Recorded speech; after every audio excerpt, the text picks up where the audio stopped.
Ramadan tiba, Ramadan tiba, Ramadan tiba. Marhaban ya Ramadan, marhaban ya Ramadan, marhaban ya Ramadan, marhaban ya Ramadan. Ramadan tiba, Ramadan tiba, Ramadan tiba. Marhaban ya Ramadan, marhaban ya. Assalamualaikum warahmatullahi wabarakatuh. Alhamdulillahi rabbil alamin. Wabihi nasta'inu ala umuri dunia wa din. Wassalatu wassalamu ala rasulillah sallallahu alaihi wasallam. Bapak dan ibu-ibu para pemirsa yang saya hormati, saya selaku Ketua Majelis Ulama Kabupaten Pangkajene dan Kepulauan dengan ini menyampaikan bahwa rapat koordinasi dan rapat pemantauan kondisi yang terkini untuk Kabupaten Pangkajene dan Kepulauan sudah dilaksanakan. Jadi apa-apa yang disampaikan oleh Kementerian Agama, oleh kami sendiri sebagai Majelis Ulama Kabupaten Pangkep, itu harus diterima sebagai keputusan pemerintah daerah Kabupaten Pangkajene dan Kepulauan. Artinya menjadi keputusan bersama yang semua pihak sudah membuat kesepahaman dalam menghadapi situasi terkini di daerah kita ini, utamanya terkait masalah COVID-19 atau penyakit corona yang sedang mewabah. Saya perlu sampaikan bahwa pokok permasalahan yang menjadi persoalan kita semua ini, menjadi keprihatinan kita semua ini adalah bersumber dari masalah kesehatan, dalam hal ini penyakit corona. Maka itu ada kaitannya dengan masalah agama, masalah pemerintahan, keamanan dan ketertiban. Dalam hal ini yang kita lihat bahwa masalah utama daripada corona ini untuk menahan tidak menyebarnya penyakit ini, salah satu di antara yang paling ampuh untuk menahan penyebaran itu adalah agar kita tidak mengadakan kumpul-kumpul, tidak ada kerumunan, dan itu yang paling ampuh, selain daripada kebersihan yang harus dijaga dan lain sebagainya. Ini ada keterkaitan dengan masjid, karena di masjid itu harus berkumpul orang, harus berjamaah. Inilah yang perlu dipahami oleh umat Islam, bahwa di satu sisi Nabi hampir-hampir mewajibkan orang salat berjamaah.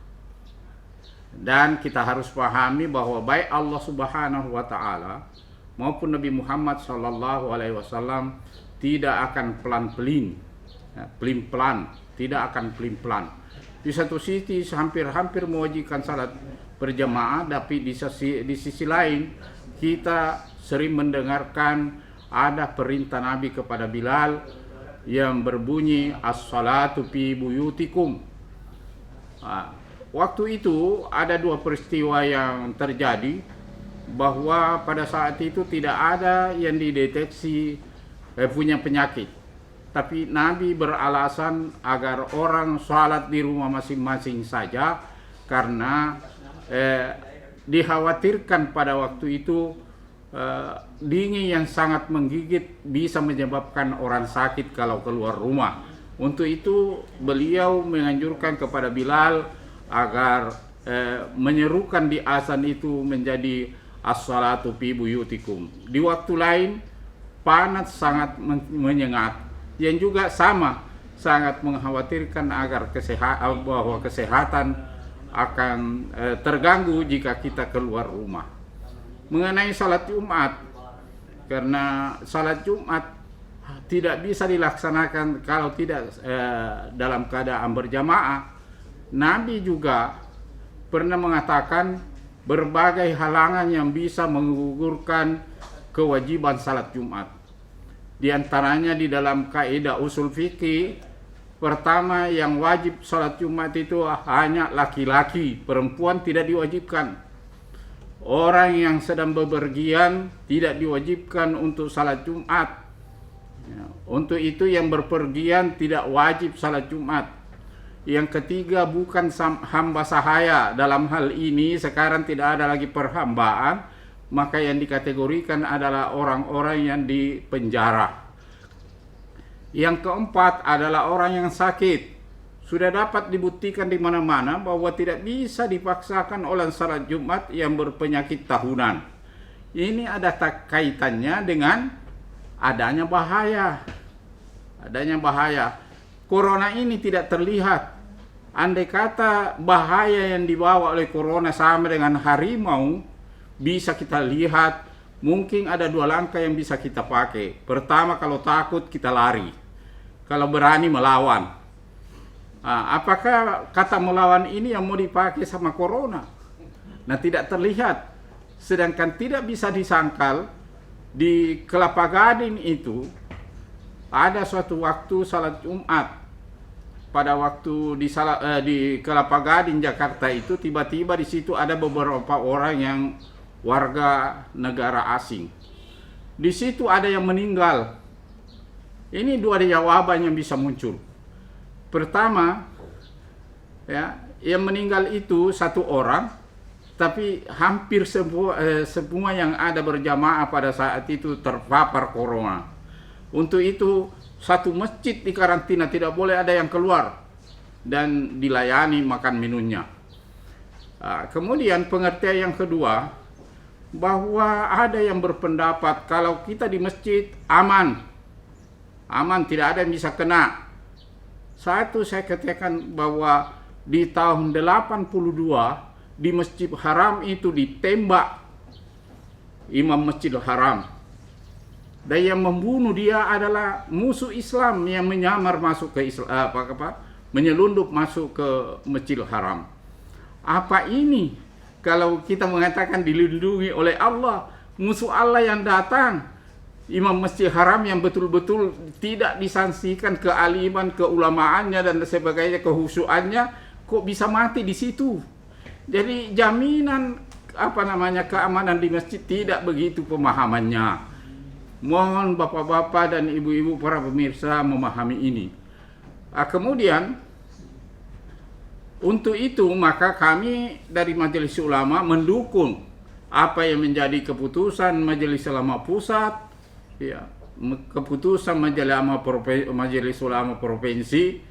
Jadi kita seperti saya ini yang bertanda tangan di surat edaran itu, himbauan itu, tolong jangan dilihat bahwa yang menandatangan itu yang maunya, itu yang ingin bagaimana.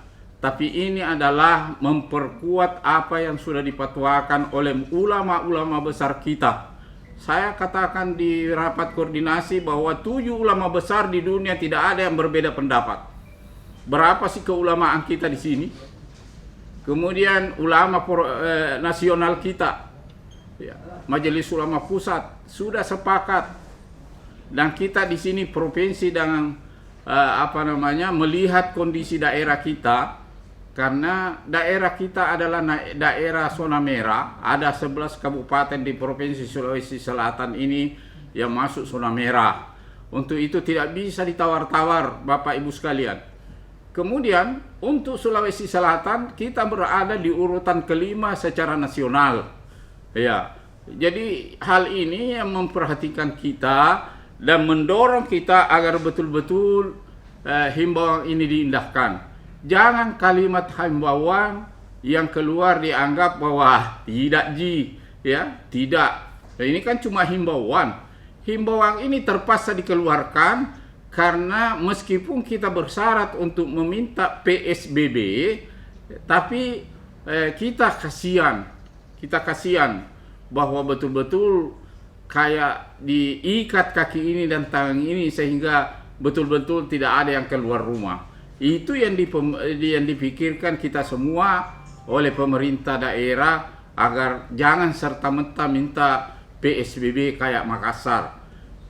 Bapak Ibu sekalian, terkait analisa fikih mengenai tadi saya ulangi mengenai begitu Nabi kuatnya menginginkan kita salat berjamaah, tapi di satu sisi kita diharapkan di rumah saja, itu sangat transparan. Dan saya rasa tidak terlalu jauh-jauh kita mencari kitabnya Arba'un Nawawi, itu termuat ini as-salatu fi buyutikum.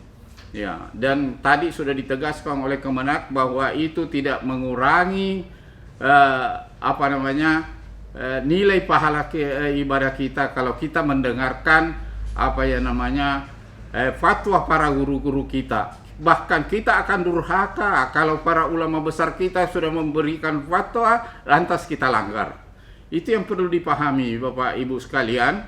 Jadi saya berharap sebagai orang yang diamanahkan untuk mengkoordinir para ulama ini, tolong sesama yang bisa disebut ulama atau para mubalik kita mendukung ini, karena kita sudah pada tahu semua apa yang disampaikan oleh Allah di dalam Al-Quran yang bunyinya di surah Al-Nisa ayat 49 kalau bukan 59, itu berbunyi atiullaha wa atiur rasula wa ulil amri minkum. Taatilah Allah, taatilah Rasulnya, dan taati pemerintahmu. Dan ini kaitannya bahwa ini ada kemaslahatan beragama, melaksanakan agama, maka wajib hukumnya kita mentaati apa yang menjadi anjuran pemerintah kita. Jadi Bapak Ibu sekalian, saya berharap agar fatwa Majelis Ulama itu salat di rumah masing-masing, bisa berjamaah, bisa tidak. Kalau Anda punya keluarga 2 orang di dalam rumah itu atau sampai 5 orang di dalam rumah itu, berjamaahlah bersama dengan mereka. Berarti nilai salat berjamaah tidak lepas dari Anda.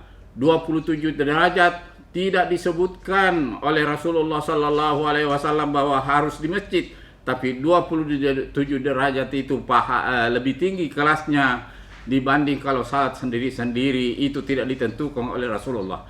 Yang ditentukan adalah berjamaahnya.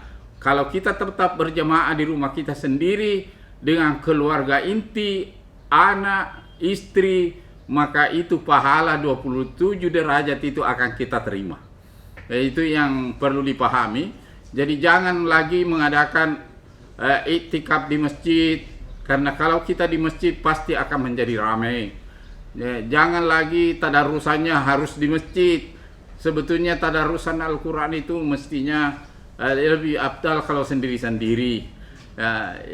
Yang ketiga, buka puasa bersama bisa diakali. Karena mungkin kalau umpamanya kita berniat untuk 100 orang, bisa dalam setiap hari itu kita bikin pesanan 100 paket dan kita bagikan kepada tetangga tanpa harus mengumpul mereka. Jadi Bapak Ibu sekalian, kuncinya bahwa saya bersama Majelis Ulama Provinsi dan Pusat mengharapkan tidak ada lagi kerumunan orang, tidak ada lagi berjamaah, dan kuncinya adalah tutup saja itu masjid selama corona ini masih ada. Jadi kita tidak katakan hanya Ramadan, tidak. Kapan corona berhenti, mungkin pertengahan Ramadan kita akan buka kembali. Tapi kalau corona masih begini terus, masih bertambah, maka mohon maaf, masjid harus ditutup. Itulah yang sempat saya sampaikan. Mudah-mudahan ide manfaatnya dan kita ditolong oleh Allah Subhanahu wa Ta'ala cepat lepas daripada musibah ini. Dan mudah-mudahan ibadah Ramadan yang seperti kemarin-kemarin dilaksanakan secara rame-rame, sukaria, bisa cepat kita lakukan. Kita berdoa mudah-mudahan di awal Ramadan rahmat Allah sudah turun. Amin ya rabbil alamin. Mudah-mudahan penyampaian kami ini mendapat perhatian dari semua pihak, utamanya teman-teman dari kepolisian dan TNI, karena kami tidak punya kemampuan untuk harus menelusuri semua masjid menyampaikan ini. Tolong disampaikan itu, dan saya rasa kalau kita bijaksana menyampaikan, masyarakat kita akan terima dan akan memahami. Allahul muwaffiq ila aqwamit thariq. Assalamualaikum warahmatullahi wabarakatuh.